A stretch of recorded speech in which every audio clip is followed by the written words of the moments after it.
Hello friends, welcome to my YouTube channel the web education. So friends, এই মুহূর্তে একটা গুরুত্বপূর্ণ আপডেট আপনাদের জন্য শেয়ার করব। সেটা হচ্ছে রাজ্যের কর্মচারীদের সমকাজে সমবেতন নিয়ে আবেদন। অর্থাৎ আপনারা দেখেছেন এর আগে যে সুপ্রিম কোর্টে যে রায় বা বিভিন্ন রাজ্যের হাইকোর্টগুলো রয়েছে, সেখানে কিন্তু বিভিন্নভাবে আবেদন জানানো হয়েছে বা বিভিন্নভাবে যে মামলা একটার পর একটা হয়েছে যে রাজ্যে যে সমস্ত চুক্তিভিত্তিক কর্মচারীরা বিভিন্ন ডিপার্টমেন্টে কর্মরত রয়েছেন তাদের যে সমকাজ, সেই সমকাজে সমবেতন দেওয়া নিয়ে। অর্থাৎ আমরা দেখে থাকি অনেক সময় যে সমস্ত ডিপার্টমেন্টে বা দপ্তরে চুক্তিভিত্তিক কর্মচারী রয়েছেন তারা কিন্তু একজন স্থায়ী কর্মচারীর যে কাজের যে দায়িত্ব বা ভার সেই ততটাই কিন্তু তারাও করে থাকেন, কিন্তু তাদের যে সমকাজের যে বেতন, সেই সঠিক বেতন পরিকাঠামো এখনও পর্যন্ত পায়নি এবং এটা দিনের পর দিন কিন্তু অবহেলিত হচ্ছে এই সমস্ত চুক্তিভিত্তিক কর্মচারীরা। তো আমাদের পশ্চিমবঙ্গের রাজ্যে নতুন সরকার গঠন হতেই কিন্তু আমাদের যে পঞ্চায়েত মন্ত্রী রয়েছেন দিলীপ ঘোষ মহাশয়, তো ওনার কাছে কিন্তু এই নিয়ে আবেদন জানায় বিভিন্ন কর্মচারীরা। তো এই ভিডিওর মধ্যে দিয়ে আপনার সামনে তুলে ধরার চেষ্টা করব যে এই নিয়ে আমাদের পঞ্চায়েত মন্ত্রী দিলীপ ঘোষ মহাশয়ের যে প্রতিক্রিয়া সেটা কী, এবং আগামীকাল যেখানে রাজ্যের দ্বিতীয় ক্যাবিনেট বৈঠক শুরু হতে চলেছে সেখানে আদৌ কি এই সমকাজের সমবেত নিয়ে কিছু আলোচনা উত্থাপন হবে কি হবে না, এটাও কিন্তু সকল চুক্তিভিত্তিক কর্মচারী কিন্তু তাকিয়ে রয়েছেন অধীর আগ্রহে।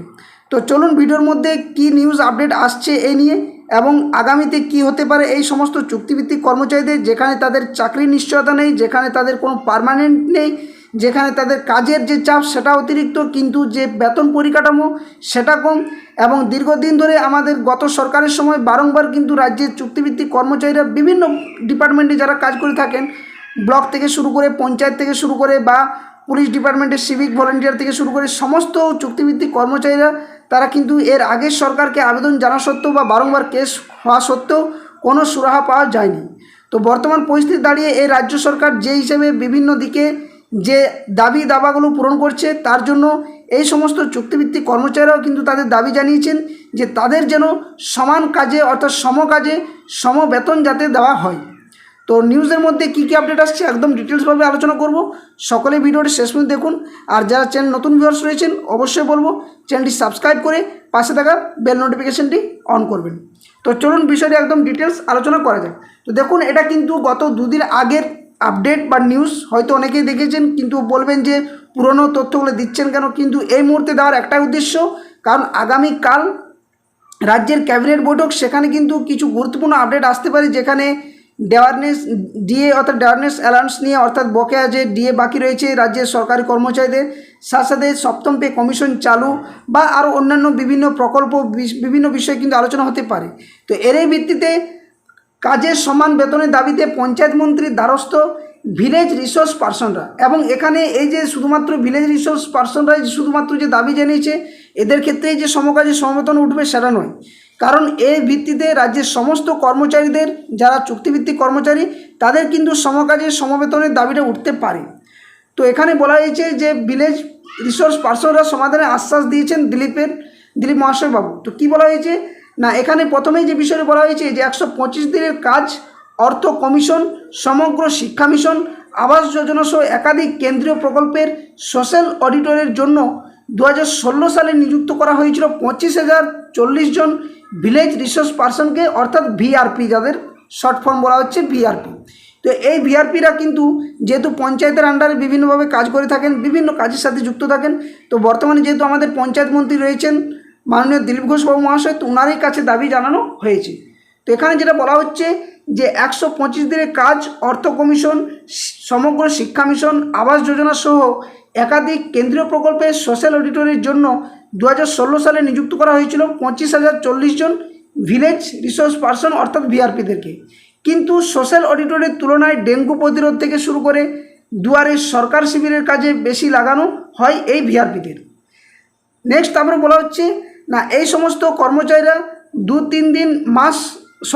তিন মাস অন্তর বেতন পেলেও কেন্দ্রীয় সরকারের যে নির্ধারিত বেতন থেকে তারা বঞ্চিত বলে অভিযোগ জানানো হয়েছে। তো দীর্ঘদিন ধরে দাবি আদায় করতে লড়াই করেছেন ভিআরপিরা, এমনকি 2019 সালের 9 ডিসেম্বর বনগাঁর গোপালনগরে মমতা বন্দ্যোপাধ্যায়ের জনসভায় সরব হয়েছিলেন বেশ কিছু ভিআরপি, যা নিয়ে বিতর্কেরও কিন্তু সৃষ্টি হয়েছিল।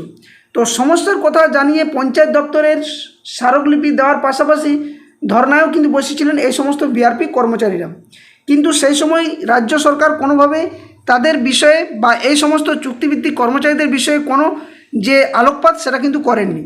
তো এই প্রেক্ষাপটে রাজ্যে পালাবদল হতে দীর্ঘদিন ধরে পড়ে থাকা সমকাজে যে সমবেতন সহ একাধিক দাবি নিয়ে বৃহস্পতিবার নয়া পঞ্চায়েত মন্ত্রী দিলীপ ঘোষের দ্বারস্থ হয়েছেন ভিআরপি প্রতিনিধির দল। তো প্রতিদিন সকালে ইকো পার্কে মর্নিং ওয়াক করেন দিলীপবাবু এবং এদিনও সস্ত্রীক মর্নিং ওয়াক করতে যান তিনি।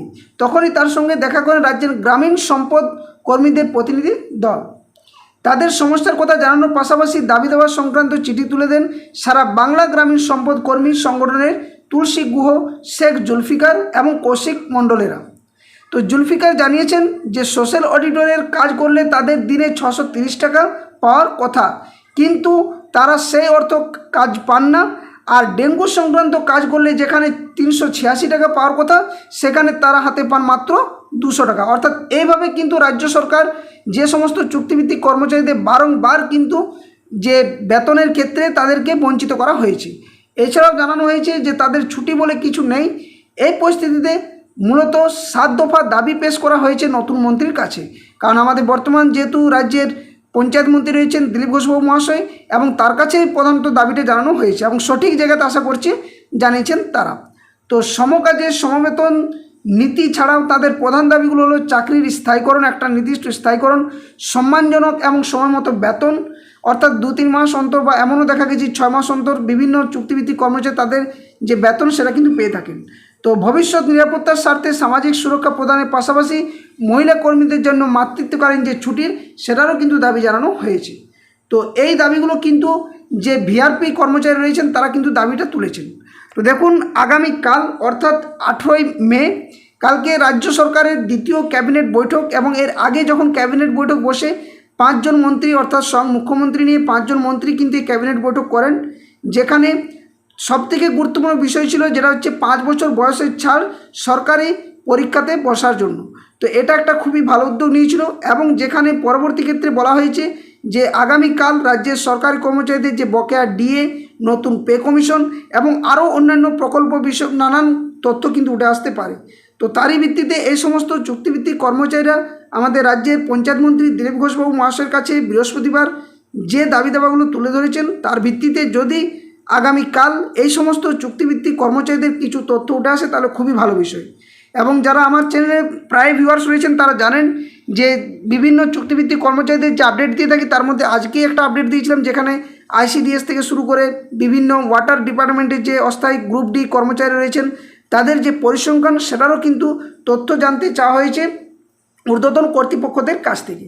তো এই সমস্ত তথ্য চাওয়ার পেছনে অনেক কিছু কারণ রয়েছে, তার মধ্যে কত কর্মচারীর নিয়োগ রয়েছে বর্তমানে, কত নিয়োগ করতে পারা যাবে বা তাদের স্থায়ীকরণের যে পরিকল্পনা সেটা নিয়েও কিন্তু একটা নির্দিষ্ট সিদ্ধান্ত রাজ্য সরকার নিতে পারে। আগামী বাজেটও যেটা রয়েছে আগামী জুন মাসে 18 জুন সেখানে কিন্তু উঠতে পারে এই সমস্ত বিষয়গুলো। তো কিছু না কিছু ভালো আপডেট অবশ্যই চুক্তিভিত্তিক কর্মচারীদের নিয়ে আসবে। তো সকলে অপেক্ষা করুন এবং আগামীকালের দিকে সকলের নজর থাকবে, যেখানে রাজ্যের দ্বিতীয় ক্যাবিনেট বৈঠক হচ্ছে সেখানে অনেক কিছু তথ্য উঠে আসতে পারে।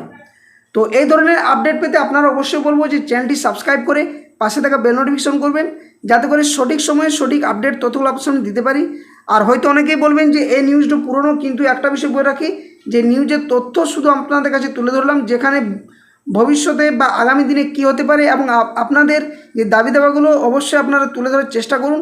কারণ সমকাজের সমবেতন বিভিন্ন রাজ্যে চালু থাকলেও আমাদের রাজ্যে দীর্ঘদিন ধরে বঞ্চিত করা হয়েছে এই সমস্ত চুক্তিভিত্তিক কর্মচারীদের। তাদের একটা স্থায়ীকরণ করার দাবি, এবং সেই স্থায়ীকরণ তখনই হবে যদি সেটা স্বচ্ছভাবে নিয়োগ প্রক্রিয়া হয়ে থাকে। তো এটাও কিন্তু রাজ্য সরকারের দায়িত্বের মধ্যে বর্তায়, এবং ওনারাও কিন্তু দেখতে চাইবেন যে সমস্ত চুক্তিভিত্তিক কর্মচারীদের কোনো ক্যাডার বা কোনো তৃতীয় ব্যক্তি বা পার্সনের দ্বারা নিয়োগ করা হয়েছে নাকি একটা কোনো পরিকল্পনা মাফিক নিয়োগ করা হয়েছে সেগুলোও কিন্তু অবশ্যই খতিয়ে দেখবেন, ওটাও কিন্তু ওনাদের দায়িত্বের মধ্যে বর্তায়। তো এই ধরনের আপডেট পাওয়ার জন্য অবশ্যই চ্যানেলটি সাবস্ক্রাইব করে রাখবেন। আর ভিডিওর ডেসক্রিপশন বক্সে দেওয়া official Telegram channel link, official Facebook পেজের লিঙ্কে যুক্ত হয়ে যাবেন। সেখান থেকে যে কোনো ধরনের আপডেট, নিউজ, তথ্য, নোটিফিকেশান সংক্রান্ত আপডেট আপনার সামনে যথাসময়ে শেয়ার করা হয়ে থাকবে। তো ভিডিওটা এখানেই শেষ করছি। ধন্যবাদ, জয় হিন্দ, সকল সুস্থ থাকুন। পরবর্তী আপডেট এবং কালকে ক্যাবিনেট বৈঠক বা এই ধরনের নিউজ, কেস আপডেট, নোটিফিকেশান সংক্রান্ত তথ্য পাওয়ার জন্য অবশ্যই চ্যানেলটি সাবস্ক্রাইব করে রাখবেন এবং ভিডিওটি লাইক ও বাকি শেয়ার করবেন। ধন্যবাদ।